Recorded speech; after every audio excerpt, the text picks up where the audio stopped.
Hello sir, so this is the part third of Sukhi Dali, class third. खी मंजली बहू हा हा हा। गैलरी से मंजली बहू और बड़ी भाभी प्रवेश करती। दोनों क्या बात है जो आज इतनी हा हा ही बोली। नाउ वो मंजली बहू और बड़ी भाभी दे केम इन रूम। इंदु भैया भाभी है कि बस हंसे जा रही है, कुछ बताती ही नहीं। मंजली बहू मैं कहती हूँ। बड़ी बहू आखिर कुछ कहो भी। मंजली बहू आज भाई परेश की वह गद बनी जो बेचारा मुँह सा लेकर रह गया। खी now they are making fun of Paresh. छोटी भाभी ओहो तुम्हारी हंसी भी बहू। मंजली बहू मैं क्या करूं, मैं हंसी के मारे मर जाऊंगी। छोटी माँ अभी भी छोटी बहू ने परेश की गद बनाई कि बेचारा परेश अपना समूह लेकर दादाजी के पास भाग गया। जो वार्ते में Bela she was fighting with Paresh, that is and they are laughing. बड़ी बहू बात क्या हुई। मंजली बहू मैं तो उधर इधर सामान रखने गई थी। बहुत सी बातें तो मैंने सुनी नहीं, बहुत सी बातें समझ नहीं आई। अंग्रेजी में गिट पिट कर रहे थे। She was saying both are fighting in English, that is she didn't understand. छोटी बहू का पारा को चढ़ा हुआ था। पारा चढ़ना मतलब एंग्री, गुस्सा होना।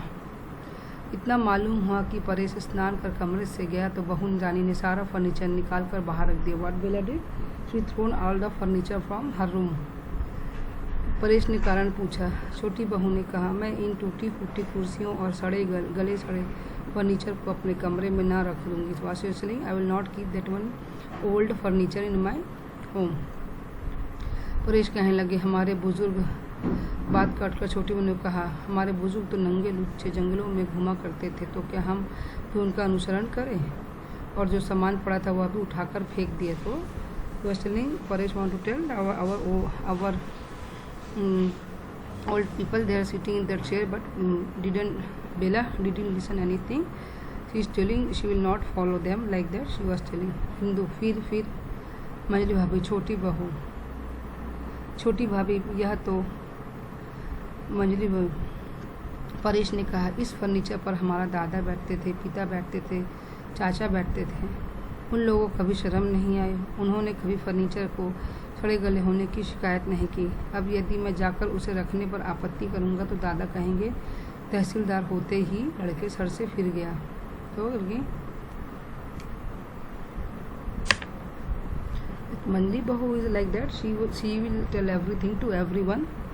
नाउ फर्नीचर तो क्या बता रही। परेश ने क्या कहा कि what पर she was telling both of fighting and why they are fighting. And Paresh was telling that furniture, my grandfather was sitting, my father was sitting, my uncle was sitting, but nobody was feeling shame.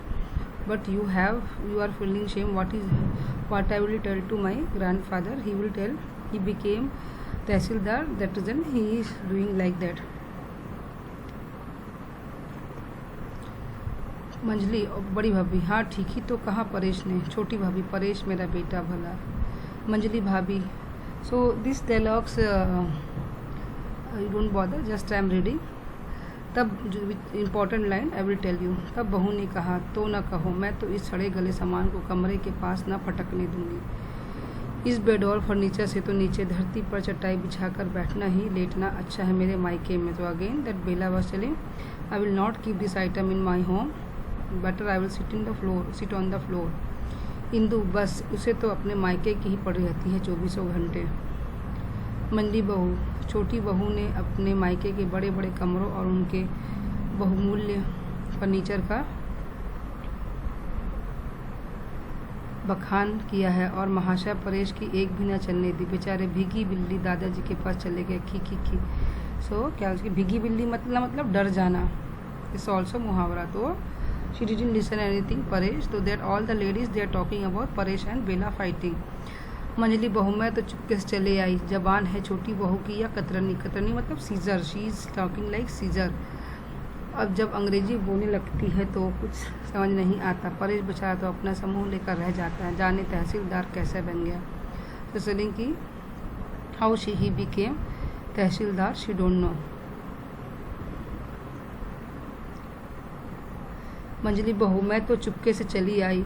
जबान है छोटी बहू की या कतरनी। फिर जब अंग्रेजी में बोलने लगती है तो कुछ समझ में भी नहीं आता। परेश बेचारा अपना समूह लेकर रह जाता है, जाने तहसीलदार कैसे बन गया। इंदु, बस जबान ही जबान है, बात तो जब है तब काम भी हो। एक काम को कहो तो 100 नाक बहुत चढ़ाती है। दादाजी ने चार कपड़े धोने को कहा था, तो चली कि नाक बहुत सिकोड़ना मतलब नखरे दिखाना या बात बनाना। दादाजी ने 4 कपड़े धोने को कहा था, बट अभी भी गुसल खाने में गल रहे हैं। गुसल खाना मतलब बाथरूम। सो दादाजी गिवन सम वर्क क्लॉथ और cleaning, still she didn't clean. छोटी भाभी गुसल खाने में घर रहे हैं, तू उठा क्यों न लाई उन्हें, जब भाग कर उठा ला और पटक कर आंगन में डाल दे। मैं बहू को समझा दूंगी, इस तरह कैसे चलेगा। परेश ने समझाया नहीं उसे। परेश की तो जैसे वहाँ बहुत सुनवाई होती है, means nobody is listening Paresh. मंजली बहू, वह मलमल के थान और अबरों की बात याद है ना, अभी तक पड़े हुए हैं।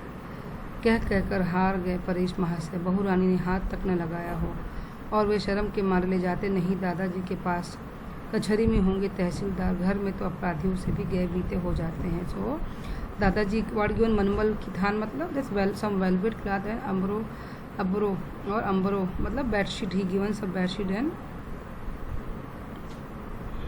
But she is not listening Paresh. Paresh is feeling shame in front of दादाजी and Bella didn't listen anything. So छोटी भाभी, पर दादाजी के कपड़े। बड़ी भाभी, तुम भी बहन, बस क्या इतना पढ़ लिख कर छोटी बहू कपड़े धोएगी। देन बड़ी भाभी supporting Bela, she is this much educated, why she will clean that cloth. Indu, क्यों, हाथ नमक मिट्टी के हैं जो गल जाएंगे।